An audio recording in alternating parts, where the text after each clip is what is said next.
Alors, revenons sur André Barbeau, et je considère comme un révolutionnaire de l'astrologie. C'est un des rares astrologues en France qui est vraiment tenté d'engager l'astrologie sur d'autres voies. Cela, on peut le saluer. C'est le cas d'aucun autre astrologue que je connaisse. Alors c'est quelqu'un qui a brûlé ses bateaux. On va dire, il avait appris l'astrologie traditionnelle, avec chaque planète qui ayant sa signification propre. Puis tout d'un coup, il nous dit tout ça, ça n'a aucune importance. Et on va considérer les planètes comme des pions. Et quand il y a plusieurs pions qui sont ensemble, ça veut dire ça. Et quand il n'y en a pas, quand ils se sont répartis, ça veut dire autre chose. Cela dit, cette notion de répartition, on la retrouve chez Gouchon, mais aussi chez Casselan, chez Ronsky, etc. Donc déjà dans les années 30, ça avait été formulé et repris notamment dans le dictionnaire astrologique de Gouchon à l'article répartition.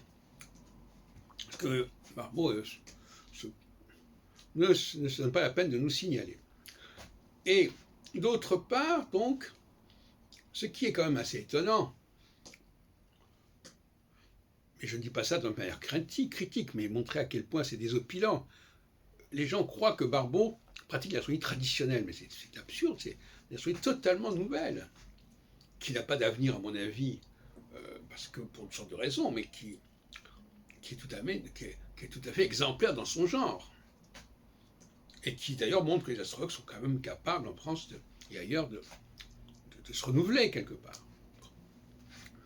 Alors, ce que je veux dire, c'est que ce qui gêne quand même chez Barbeau, parce que moi, personnellement, je suis pour un monoplanétarisme. Moi, je travaille sur Saturne, bon. Donc, je n'ai pas ce problème de dire je donne à Saturne ceci, à Jupiter cela, à Mars ceci, Mars cela. Bon.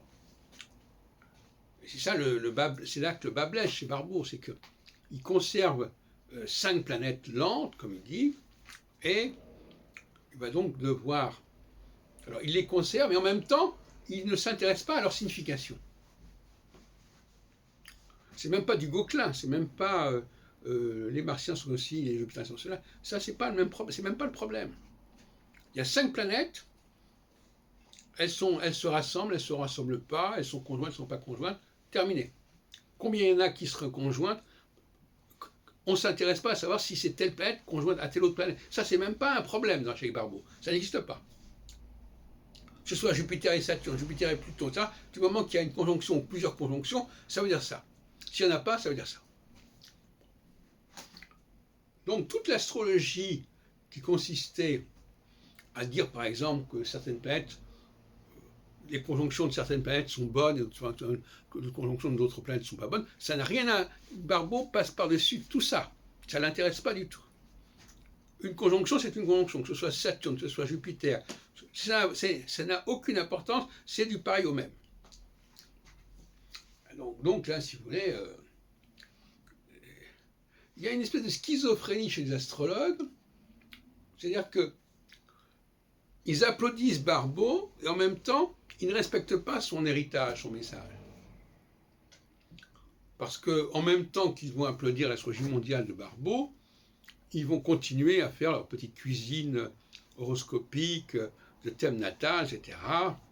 Et voilà, telle planète c'est ceci, telle planète c'est cela. Donc, quelque part, oui, il y a Barbeau quelque part, mais finalement, dans ma pratique personnelle, ça ne correspond pas. C'est ce qui se dit dans leur tête quelque part.